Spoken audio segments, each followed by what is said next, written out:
Vamos a empezar la descripción del módulo 1, que tiene definición de la epidemiología, relación con otras ciencias y especialidades, definición del estado de enfermedad e historia natural de la enfermedad. La epidemiología, así como quien dice, me agarran al rincón de la pared y me preguntan qué es la epidemiología. Es el estudio de la distribución de la enfermedad en la población, es decir, que de alguna manera ve cómo, quiénes son más afectados, dónde se van afectando más y cuándo se van afectando más, y de los determinantes que influyen la dinámica, es decir, cuáles son los factores que favorecen al incremento o disminución de la frecuencia de enfermedad. Hay conceptos que son claves. Una es población, que ven acá todos los detalles, puede ser desde un tambo, un corral, un apiario, una arbitrariedad. Salud animal, una definición sujeta al arbitrio, que puede ser fisiopatológica, por ejemplo, neumonía o sindrómica. Dentro de estas entidades como síndromes, enfermedades específicas u otras condiciones. Distribución, el concepto de distribución se refiere a cómo varía, cambia la magnitud del estado de salud según el tiempo, es decir, cualquier criterio de tiempo, días, meses, años, el espacio, la geografía o las ubicaciones dentro de los predios, y las características de los individuos, por ejemplo, la edad. Y los determinantes son las características que inducen esos cambios. Por ejemplo, la edad, como les mencioné anteriormente. ¿Cómo piensa la epidemiología? Bueno, la epidemiología primero enfatiza en describir, analizar y entender el patrón de la enfermedad en la población y su grupo de la misma. ¿Qué significa eso, no? Significa que quiere encontrar la lógica de que permite entender cuáles son los individuos más afectados y bajo qué condiciones y en qué momentos se afectan más esos individuos. Así como el clínico examina el individuo en detalle, la epidemiología enfatiza en examinar los animales en una perspectiva de conjunto, es decir, el clínico examina el individuo y ve todos sus antecedentes, inclusive de la población de donde proviene, y la epidemiología está pensando en cómo generar información de esa población para interpretar cuestiones en los individuos. Ningún animal enfermo es exactamente igual a otro. Aún el bosque más grande está constituido por árboles que son únicos, es decir, pero lo que nos interesa en la epidemiología es el conjunto. Sin embargo, los animales pueden ser hembras, machos, o tener distinta edad, estar alojados en distintos ambientes, o estar sometidos a distintas normas de manejo. Por lo tanto, eso hace que varíe el riesgo de que estos individuos tengan algún problema u otro. Estas características compartidas por grupos animales y permite clasificarlos en diferentes segmentos, grupos, de mayor o menor frecuencia, se denominan factores de riesgo. Es decir, que examinamos el riesgo en los distintos subgrupos de la población. ¿Cuándo? ¿Dónde? ¿Quiénes se enferman más? También puede haber una intención o una perspectiva de decir cuáles se enferman menos, que en definitiva también nos interesa. Bien, por ejemplo, vamos a examinar este problema. Si usted acciona el gráfico, esta es información de un feedlot, un corral de engorda, y colectamos información sobre la semana de estadía en el corral de engorda. Y calculamos el riesgo de neumonía, que se interpreta acá como 10 casos de cada 100. Sí, fíjense cómo se observó los cambios que experimentó la neumonía a lo largo del tiempo, a lo largo de la estadía. Obviamente, este resultado no induce a una decisión, pero podría ser diferente. Por ejemplo, podría ser que la incidencia de neumonía o el riesgo de neumonía esté más hacia el final del periodo. Entonces vamos a estar pensando cuáles son las circunstancias que durante el periodo entre la media estadía qué habrá sucedido para poder favorecer un incremento. Pero en este caso está concentrado al inicio. Entonces, ¿qué observamos acá? Que en realidad empezamos a pensar que, por ejemplo, hay factores que favorecen previo al ingreso. Es decir, en definitiva, estamos analizando una característica poblacional que es la variación del riesgo a lo largo del tiempo, en este caso la estadía, para analizar cuáles son los potenciales factores que pueden favorecer a esa circunstancia, en este caso el pico de neumonía entre a la cuarta semana de estadía. Nos podemos preguntar, ¿es una enfermedad directamente que transmite por aerosoles, por ejemplo? ¿Qué puede pasar? Bueno, evidentemente hay más contacto nariz con nariz, los que entonces están más cercanos de otro, esa agrupamiento genera una posibilidad de que haya un exceso de casos o una epidemia. Nos generamos preguntas y las contestamos con la información a nivel poblacional. ¿Cómo es la dinámica del riesgo de neumonía durante la estadía? ¿De qué dependería la dinámica de la transmisión y la incidencia de neumonía?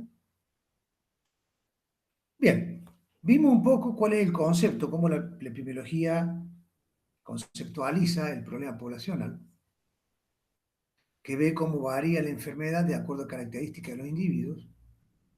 Pero ahora es importante ver que la enfermedad, la epidemiología la entiende como un proceso.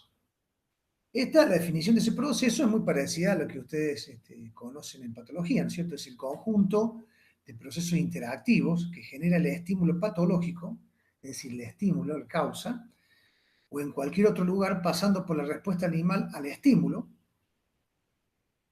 hasta las alteraciones que conllevan su defecto, invalidez, recuperación o muerte. Es decir, en definitiva, hay una etiología, una causa que produce un fenómeno de enfermedad, eso desencadenan procesos que en patología se denomina patogénesis, y finalmente llega o la restitución del tejido, o la recuperación del tejido, o la sustitución del tejido. O directamente la muerte, la pérdida del tejido. Bueno, cuando hablamos de sustitución, hay reparación, pero todavía sigue vivo, porque puede haber nuestro tejido vivo, pero en el caso de los individuos puede que haya muerte también. Bien, vamos a examinar la historia natural desde el punto de vista como si fuera una enfermedad infecciosa. Fíjense primero acá en este gráfico estas dos condiciones. Primero, una está la enfermedad transmisible, que ya vamos a ver en detalle qué características tienen, es que se transmiten de un individuo a otro por medios directos o indirectos. Fíjense que acá habla de la condición médica. La condición médica puede estar o incubando, acá está sano, incubando o enfermo. Sí. Enfermo significa que tiene signos clínicos, o sea que pasa un periodo de incubación en el cual ha estado está expuesto inicialmente al microorganismo, pero hasta que no pasa el periodo de incubación no se suceden o se presentan los signos clínicos. Este es el mismo animal, pero visto en la condición de infección. Tenemos una etapa susceptible en la cual el individuo es sano y se expone, y es el momento de la infección, que es cuando inicia el periodo de incubación. Hay un periodo latente, un periodo infeccioso, que es el que superpone con un periodo infeccioso en el cual se excreta y excreta el microorganismo. Por otro lado, como crece el microorganismo, el patógeno dentro del organismo, acá el patógeno, automáticamente se despierta lo que se llama la respuesta inmune. Y por supuesto, después de esta respuesta inmune puede ser el clearance, o sea, puede reducir el nivel de microorganismo y terminar en una recuperación. ¿Qué significa esto? Que la enfermedad es un proceso en el cual podemos detectar en la etapa susceptible, en la etapa cuando está enfermo, en el periodo cuando está incubando, que no tiene signos clínicos, o en el periodo que ya tiene manifestaciones clínicas. Bien. ¿Qué implica entender esa enfermedad como proceso? Bueno, implica que tenemos estrategias, como la estrategia primaria, que están abocadas fundamentalmente a prevenir que los individuos se expongan al microorganismo, por lo tanto, o se expongan a la causa. Por lo tanto, es una estrategia primaria que primordialmente evita que se produzca la enfermedad. Pero hay otras que trabajan sobre,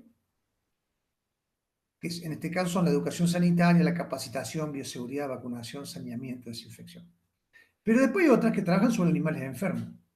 Por ejemplo, en el caso de la secundaria, ¿qué quiere decir secundaria? Actúa, detecta animales en el proceso que están enfermos, pero todavía no tienen manifestaciones clínicas. Entonces, que se llama tamizaje o screening.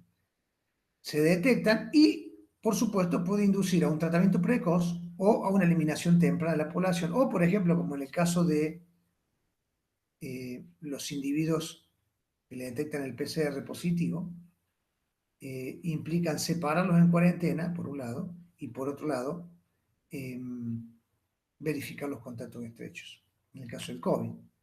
Y en el caso de la enfermedad clínica, la prevención terciaria, es cuando ya trabajamos sobre la enfermedad clínica, que queremos restituir la funcionalidad y recuperar la funcionalidad con el mínimo de secuelas. Bien, repasemos. Tenemos tres estrategias. Una primaria, que básicamente es prevenir que se enferme. Segundo, la secundaria es detectar tempranamente y tomar una decisión.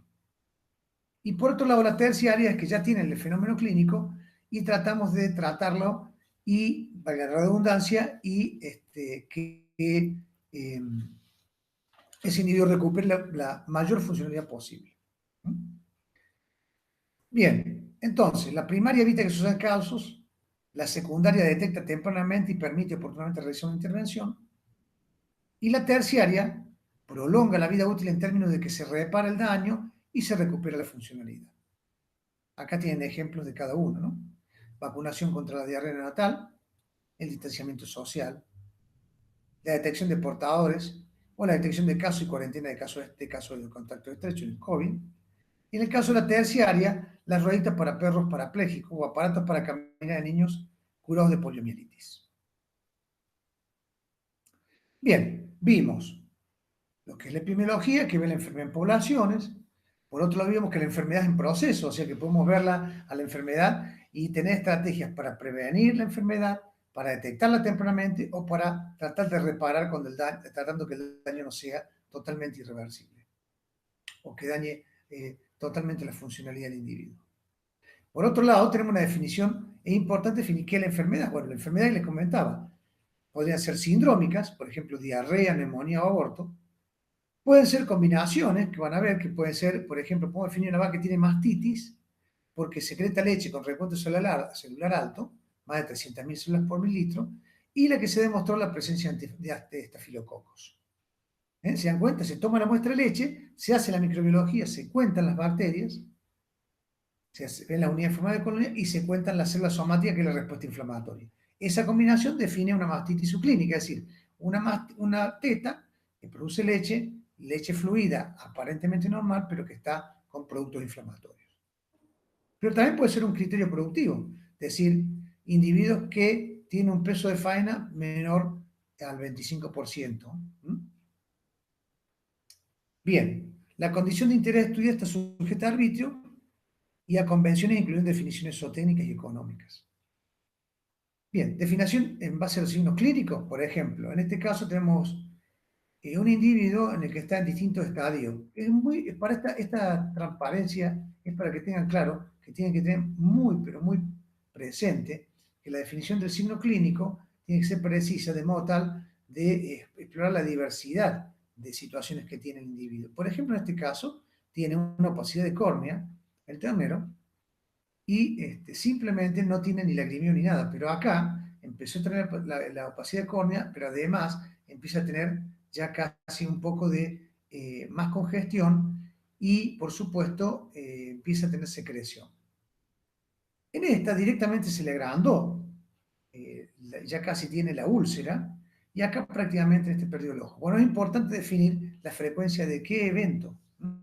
Obviamente, dependiendo de la definición mía del caso, ya vamos a ver la importancia que tiene, va a cambiar. Por ejemplo, en el caso del COVID, para colectar información, antes se definían ciertos síntomas clínicos, ahora se ha incluido la diarrea, por ejemplo, y otras definiciones de signos clínicos poco frecuentes, de modo tal de captar mayor cantidad de casos. Bien, de esta manera terminamos el segundo módulo.